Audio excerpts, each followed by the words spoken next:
I've done. And it made me pause for a second. And I was like, no, I don't. Simply because everything that has happened to me and my family in the past makes me the man I am today. All right now. Glory, So glory, I glory. don't have any regrets whatsoever. Because everything in life happens for a reason. Yeah. All right, sir. Good or bad. All right. Amen. But my speech here today is simply about what a father is. All right now. The book definition says a father is a man in relation to his child or children. A male animal in relation to his offspring. All right. An important figure. A man who gives care and protection to someone or something. The oldest or most respected male member of a society or group. And in Christian belief, the first person in the Trinity. All right. Which of course is God. Yes. I also came across a couple of stories. The first one is one man had a 3-year-old daughter who was having trouble sleeping through the night. She'd often wake up several times in the night because she was afraid. Each time he retucked her into bed, he would remind her that Jesus was with her and he would keep her safe. All right. Several nights in a row, she did this over and over again.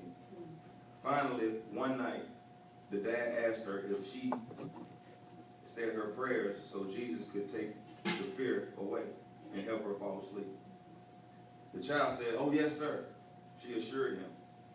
"I prayed to Jesus, and he told me to come and get you." All right. So, All right. I mean, my particular definition of a father is a provider, Yes. a protector. Yes.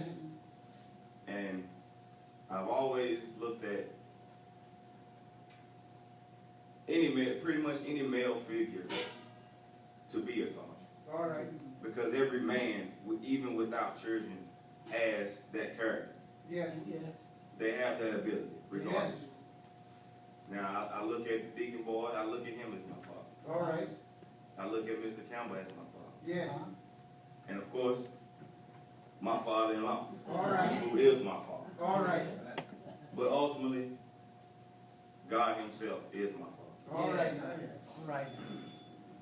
And this story, it kind of made me do a little bit more thinking about the word itself, Father. What is it? Or who is it really? We often separate the word father and redefine it with the word dad or daddy, All right. which in the end is still ultimately the same thing. Mm-hmm. I read another story about a little girl who was frightened by thunderstorms. She cried out in fear, and her father rushed to her bedside.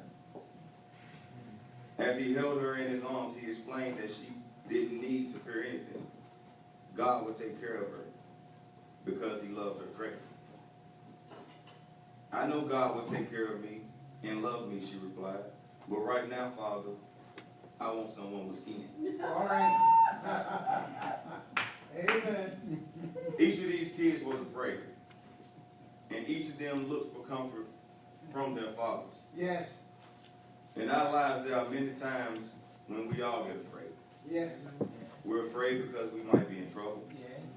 afraid because we might be being threatened, Mm-hmm. afraid because we could possibly be on the verge of losing something or someone we care about. All right.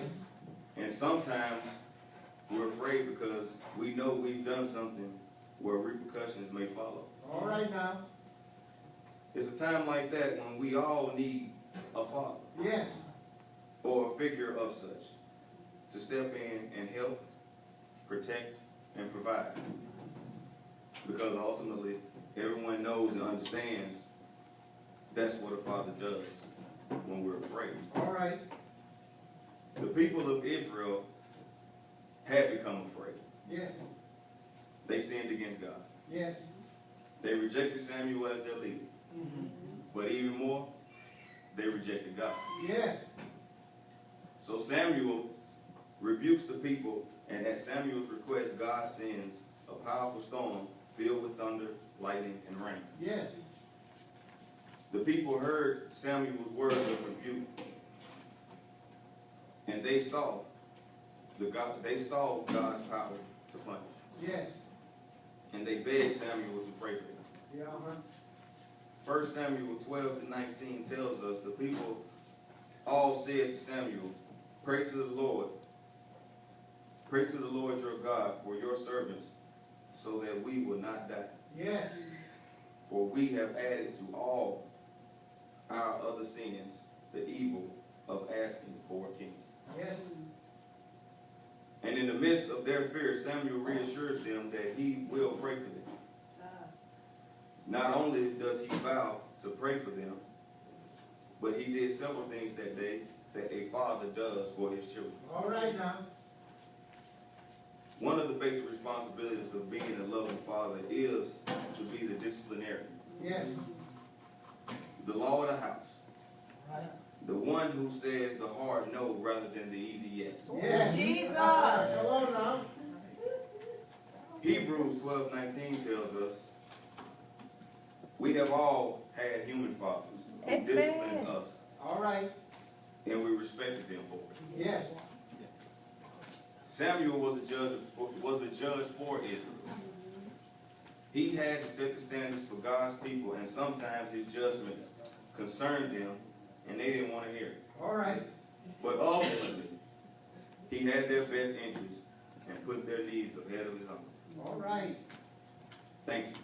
All right. Amen. Amen. Praise the Lord. Praise him. Yeah, I was a little nervous.